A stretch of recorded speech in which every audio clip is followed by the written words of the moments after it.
Ladies and gentlemen, welcome back to Full House Games. You're joining us for the 7th round, and we're watching Thore play Don.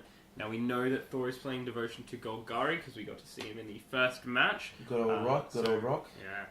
Yeah. So welcome back for the pretty much the win and in bracket is what we're looking at here. And, so we're looking at, 5-1-1s here, I would assume? I think so. Yeah. No. 5-1-2, I believe, won't get in. It's probably like 4-1-1. Oh, right. Because this is the 7th rounds, right. Because it's just below that 8-round bracket, which makes it and way more difficult. We're looking at those two sort of devotion decks.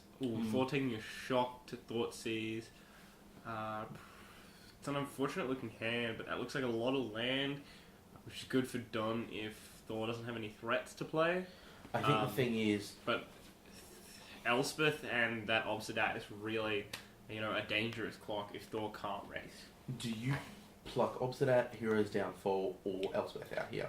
Because if you have, turn 2 Scoops, I think you take Downfall, because you can maybe just, kill him or race him before he ever dies. I think Elspeth is probably right, because I believe Thor is playing D-Demons. Yeah. So, at some point he wants to just land that. Even if, his pack rat dies to a downfall or whatever. Yeah, if you're going on the pack rat game, especially the pack rat game, then you would have taken downfall there, because I think you would actually just pack rat and kill him before he ever got there with... Hero's Downfall. With Elspeth. But taking Elspeth kind of points us in the direction of him having a hand that maybe is a little bit slower. And look, what we see at the back there is a Gary picking out, I believe. Is that the case? Yeah, a Lifeband Zombie at the front, Abrupt Decay, a Downfall. So maybe, he could have taken the Elspeth, but I think it's alright to keep that Downfall in hand and just play it when he plays that Obsidat and take it out. And you lose 2 life, but it's gone. Sure. So he's playing that higher curve, traditional devotion, and here's why we're hearing it called Golgari devotion, because he is in fact still running Gary. Yeah. Which I would say is probably a 50-50 split on people running it versus not. Some people are just going black green attrition and winning with, DDs in the air and smaller creatures like Scavenging Ooze. Yeah, absolutely. So I don't know if Thor's actually running a lot of that green creatures like Scavenging Ooze. I think it's... I believe the deck... More inclined to be black. Lifebane Zombies, and so... Lifebane Zombies really point us towards sort of that really black version of the deck that runs green for Abrupt Decays and sideboard options. So we'll probably see Scavenging Ooze outside of the board. And it's picking up those scry triggers as well. So, that's just as good. Which Temple of Malady... Actually, sorry, interesting... Temple of Malady? Malady, what Malady. People have said that so many times as a joke, and I hate them every time they say it. Yeah. And now I'm saying it because of them saying it. Yeah. So everyone who's ever said that to me... right? Everyone who's ever said that to me, I'm annoyed at you right now because I've just said that on stream. Temple of Malady... it is Temple of Malady. That interesting about it. If you go into good games, you notice they've got a foil uncut sheet of Journey into That's right. There are 6 Temple of Maladies. No, 8. 8 Temple of Maladies. Which, when you think about rarity, you think it's sort of, all rares are equal. All rares are not equal. They print them in different ratios, which I did not know. That may or may not be true. That's there's a bit of speculation to what you're saying. That is just one sheet, and it may not be a complete representation of it. Which, of course, it's definitely not taken as fact, but there's definitely been the couple of other sheets that have been posted online and stuff sort of point to Malady maybe being a little bit higher, which is maybe an availability thing. They don't want, if they think Malady is going to be popular, they want it to bring it up, have all the Scrylands sort of within a similar price range. Which that fine. Seems good. That seems like a good response from Wizards, and they know what's up. So, but it is speculation based. But it's just an interesting thing to think about and see that maybe it's not all equal.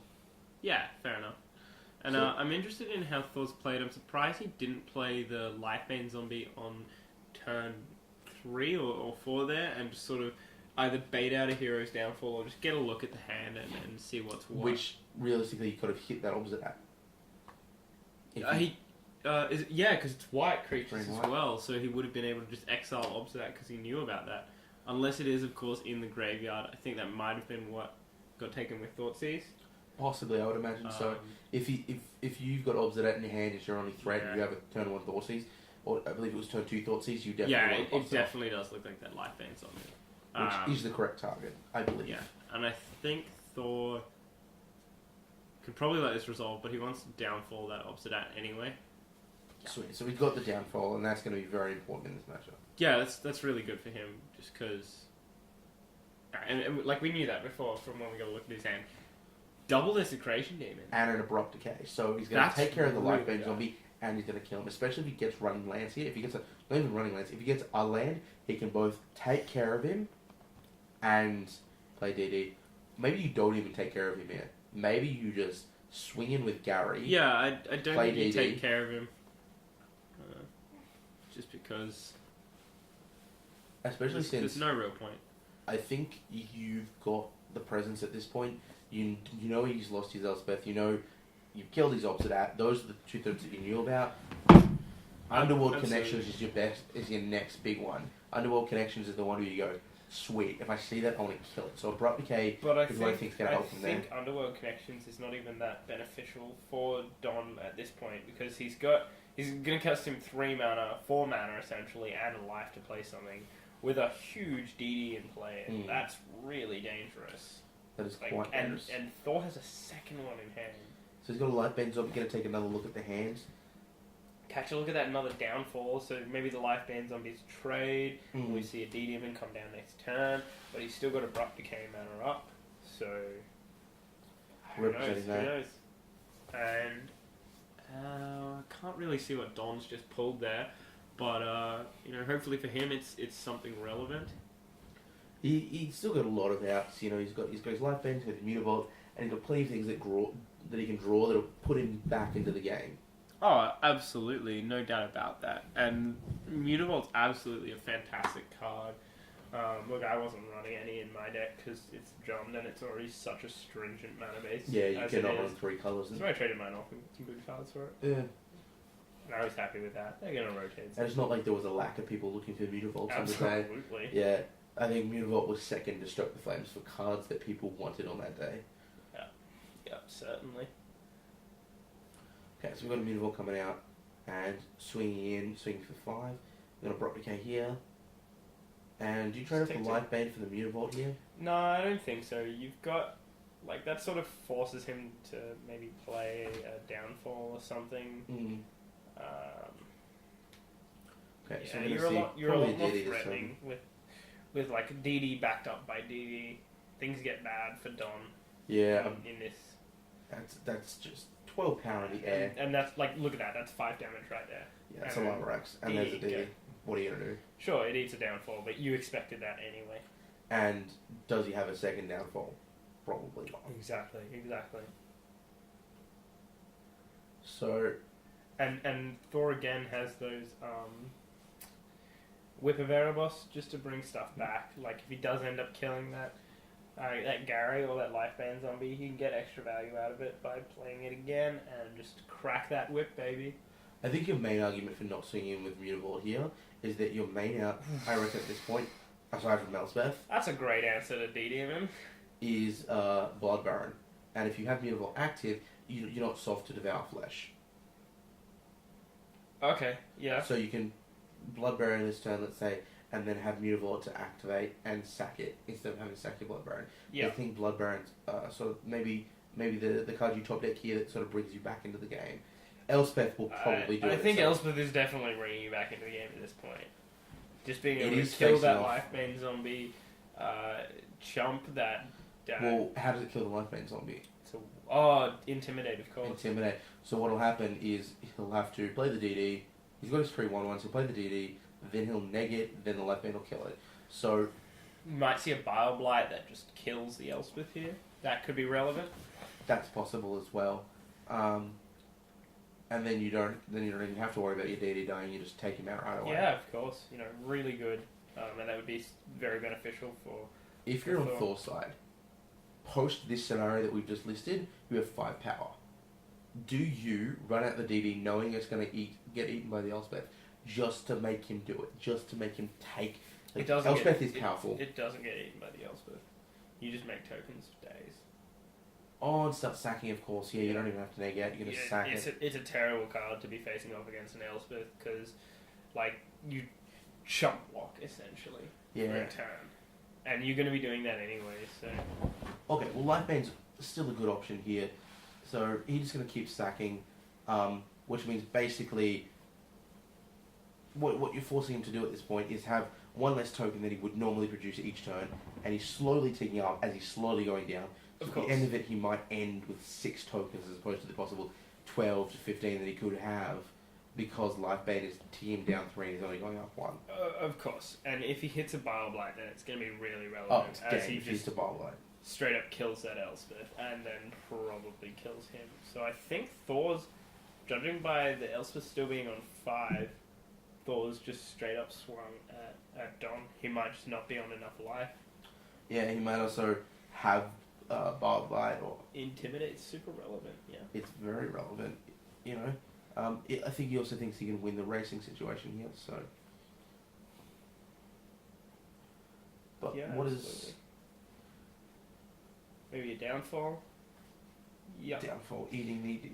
Yeah, I think you just downfall the, Lifebane zombie at this point, because it has Intimidate, and you can just throw blockers under the bus forever for the other 2 guys. So, I mean, look... DD is a very powerful card, though. DD is a very powerful card. If Thor rips a hero's downfall and... Wow. Okay. Alright, that's pretty strong. Yeah, that's... Elspeth and Upset at the same time. Yeah. You're getting life, you're getting chunk blockers, and you're hitting for 5. I still think killing...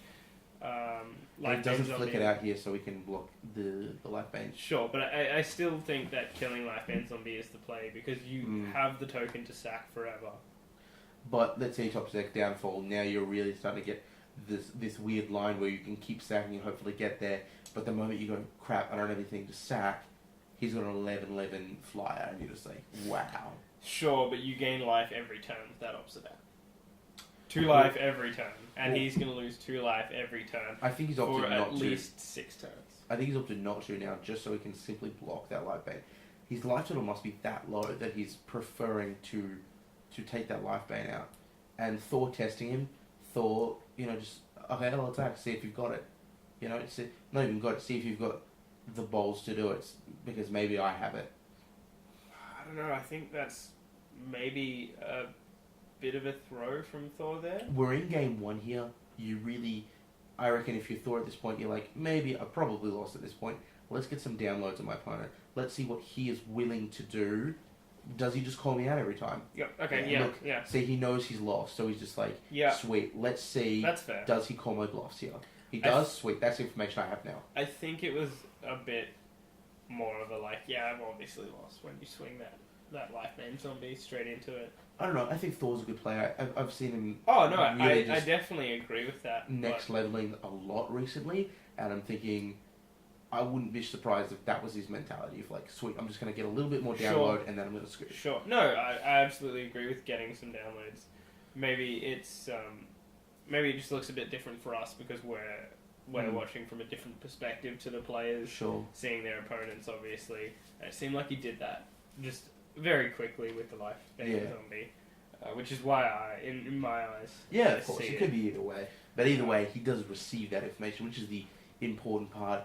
And I mean, I don't think Mono Black / Green even has anything that he could have done. Oh, I guess he could have bar blighted, yeah. So could have bar blighted, could have maybe downfall for Freaker's Cure, yeah. But in addition to the Lifebane zombie. It's pretty bad when you've got the Elspeth in play. Yeah. I still think that killing that Lifebane zombie though was the play. Yeah, and then you want to neg out Elspeth or something. Not even neg out Elspeth because you'll kill your Obsidat. But this was before Obsidat was in play. Yeah. But you're only getting a 1-for-1 value. You can just sacrifice those tokens forever, literally. Oh, but you don't actually have to neg it out because it starts on 4 and it's like a neg 3, right? So you can start ticking up from there. Yeah. Because you've answered both the Lifebane and the Desecration Demon. Yeah, that's true. But I still prefer, just making tokens that die to... I can definitely see an dealing. argument for that. And at the end, it's pushing you closer to the ultimate, which is... Yeah. If you which don't is have plus ultimate 3 in hand. 3, and... Oh no, I sacrificed one token to lethal. Because, that's an 8/8 Obsidat right there. Well, sorry, a 7/7 Obsidat. With flying, which I'm surprised it doesn't already have, being ghosts. Yeah, you always think it as flying, and then you get randomly chump off. Well, you're like, oh, no. Yeah. Pretty interesting card, Obsidat. Fairly odd interaction. It's a must trigger. So... It is? So if you exile it, and just it's a must come back. forget about that part, then it, the judge's ruling, as far as I'm aware, this is what happened with me, is it just gets put on the stack immediately. I don't believe it's immediately. I believe your opponent has the option to go, is it immediate or is it at the next phase? So your opponent has the choice as to when it comes back. Sure, but I'm not sure if that's basically coming back straight away. away. It will be coming back.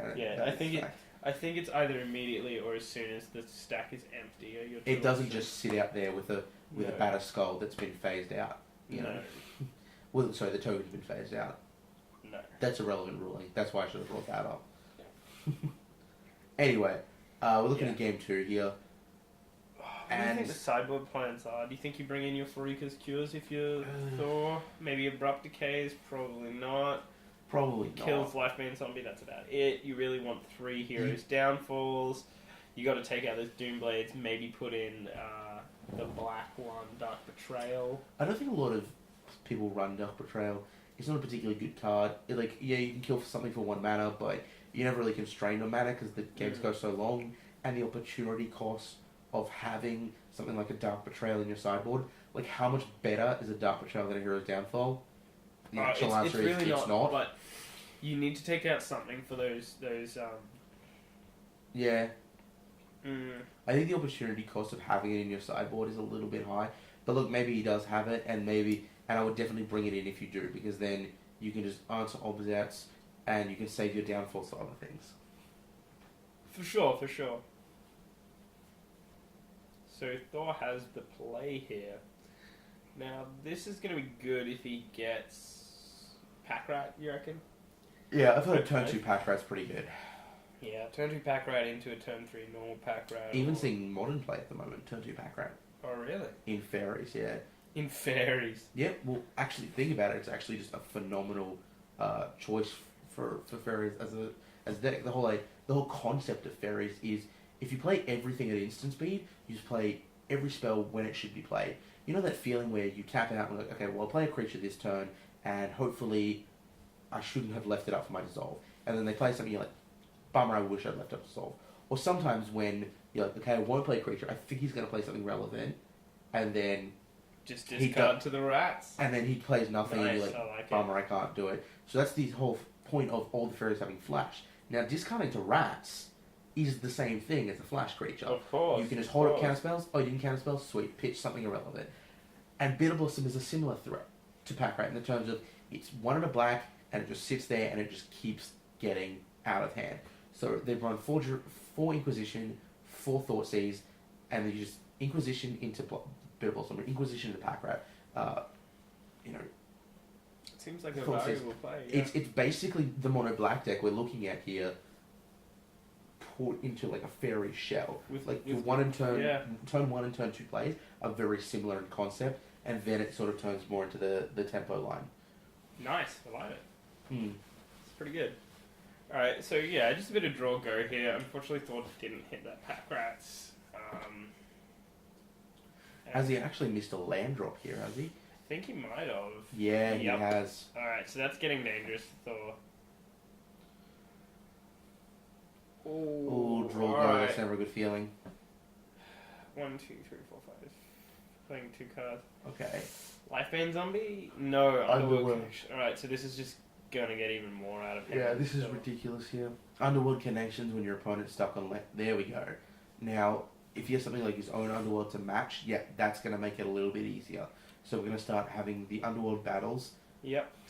Thor's a little bit behind, but Sure, he's still sure. completely in this game because that turn 3 play was an Underworld Connections. If Yeah. it was Lifebane Zombie, I'd be a little bit more scared Absolutely. because you're behind on cards and you're behind on mana. But he's going to be able to catch up with the card advantage engine now.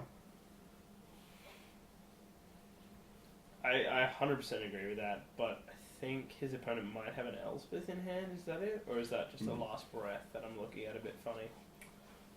Do you keep in Last Breath in this matchup just to hit those early pack rats? Maybe, but I don't really think so. Then I don't think it has any other targets other than that, so I would imagine you are correct in saying it's an Elspeth at that point. Oh, Okay. it could be a Banishing Light. Could be a That might Banishing. be what I'm thinking about. So look, we've got Duress here, Gary's off to the side, Downfall's an option, Barlight's an option, and Double Dark Betrayal. So there we go. He has in fact got Yeah. the Dark Betrayals, has decided that they are important enough. And look, Yeah. there is quite a lot of mono black. This is really No, absolutely. And not even just mono black. There's a bunch of Black Splash black Green. splash green, Black black Splash splash white, black control with white. You know, running those last breaths. You know, there's a couple of Esper decks that are running Obsidat. And D demons because you can just go. You know, Yeah, G-Demon's D- insane. Yeah. You know, I'm a big fan of actually Ultimate Price, but I don't even think you can bring that in this. Yeah, so there's the Banishing Light. And that's going to hurt. That's really going to hurt Thor, not being able to get those draws, and not being able to get, you know, the draws off that extra land. Spy Trigger. Hopefully he can hit an extra land here and just hit that Gary. But that Banishing Light's made it 2 less.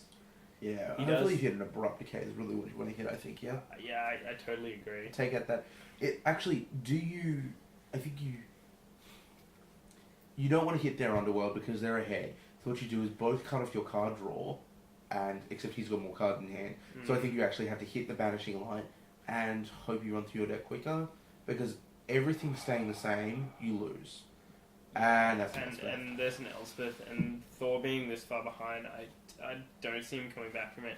He can maybe play a D-Demon, hope his opponent, you know, is just going on the sacrifice outlet, and then Bile Blight, but his opponent knows that, so... Yeah, and if you look at his hand, Double Dark Betrayal doesn't do much Yeah. in this situation. I think his opponent isn't, like, intentionally not running out black cards. And look, I think we've revealed a hand of gas here. Like, just Downfall, there's an Underworld there if he ever needs a second one. Yeah. Like, this hand isn't a hand Is that where a you go... Sin Collector? I do believe it is a Sin Collector. Nice. I like that. But you look at that hand, and it looks like there's an Erebus in the peeking out of the back there. Yeah, Like, you look at this hand and go, if I deal with the board, I still have all this to deal with. Yeah. So, It Barblight's probably going to take care of those tokens, fortunately, though, so... doesn't feel good. Yeah, you can't just Barblight the tokens, though. You have to have something to answer the Elspeth. Yeah.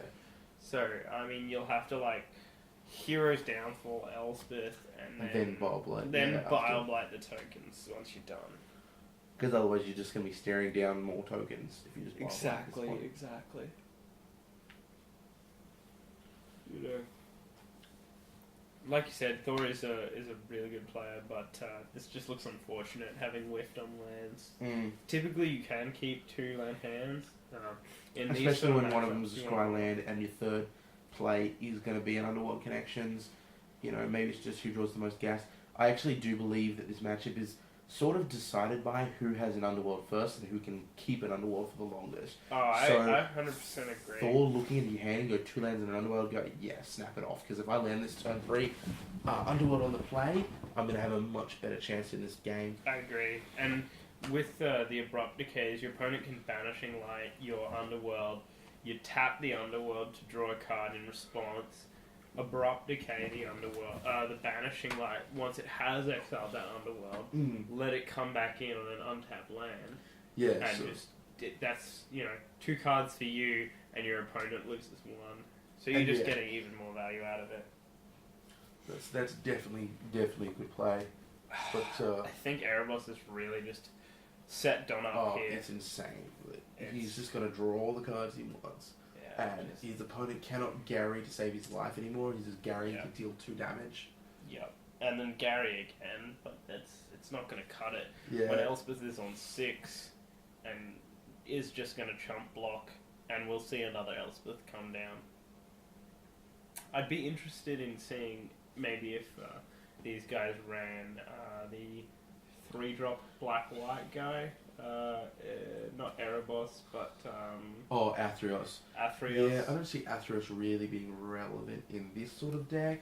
No. I think it's more in like a weedy deck. I think that card is powerful, though. I definitely want some for post-rotation. I think you could see it in that there was a white-black humans deck. Yeah, there was like Cartel Aristocrat and Zachary Necromancer. Yeah. That'd be pretty strong in that sort of deck, but unfortunately that hasn't really seemed to see rotation. And I think the real problem is turn 2 course. I think that's something we keep coming back to because it's something we just keep seeing on the streams. It's that Corsair is just insane, and it's really hard to beat. Turn 3 Corsair is just it's difficult, man. If you're playing a weenie deck, I think there's just a couple of... You look at like a couple of pros like Craig Wesco and Brian Keeble. There's just things at the moment that they're like, sweet, Lifebane Zombies in standard, and all I do is, play green-white and play big green-red dumb creatures. Like, I think Lifebane Zombie has just like... what has Kibler won since Lifebane Zombie's been in standard? What has Wesco won since Course has been in standard? Like, not much. They've been doing well because they're pros and they know what they're up, but their favorite decks are just kind of be hated. Standard has got some just really strong hate cards at the moment. Absolutely. And the problem is, you're like, sweet, I'm going to have answers for those cards. I'm going to have answers for, if you do manage to engineer a deck around beating that Corsair, the problem is that deck is also running 4 Thoughtseize. So whatever answer you come up with, they can just take it out of your hand. Yeah, that's so... it's so dangerous. I mean, Golgari is one thing that can answer Corsair, and has a lot of extra value in but that's black-green, right? ways, Once again, yeah. It's the answer is just playing it. Is just playing the same deck. If you can't beat them, join them. Yeah. It seems like what you really have to do in this sort of matchup, unfortunately. But don't worry, Kibble, you have your day. Lifebane Zombie is rotating, and there's a set coming out called Dragons of Tarkia, so you'll be fine. Absolutely. Dragon Master. So let me see an extension of the hand here. Khans of Tarkia. That's what I'm really excited for. And the wedge set. Am I more excited for a wedge set or a dragon set? All I know is I'm excited for both. Dragons in a wedge? Oh, Sarkin, you beautiful madman. Anyway, so it looks like Dom's going through to the finals there. They played really well. Unfortunately, Thor whiffed on his lands. Looks like he brought in Duress Double Dark just to deal with those Obsidats and the Lifebane Zombies and whatnot. Sure. It's pretty good. Unfortunately, he just couldn't get it in the end. With that being said, please join us for the semi-finals here on Full House Games for Magic and more.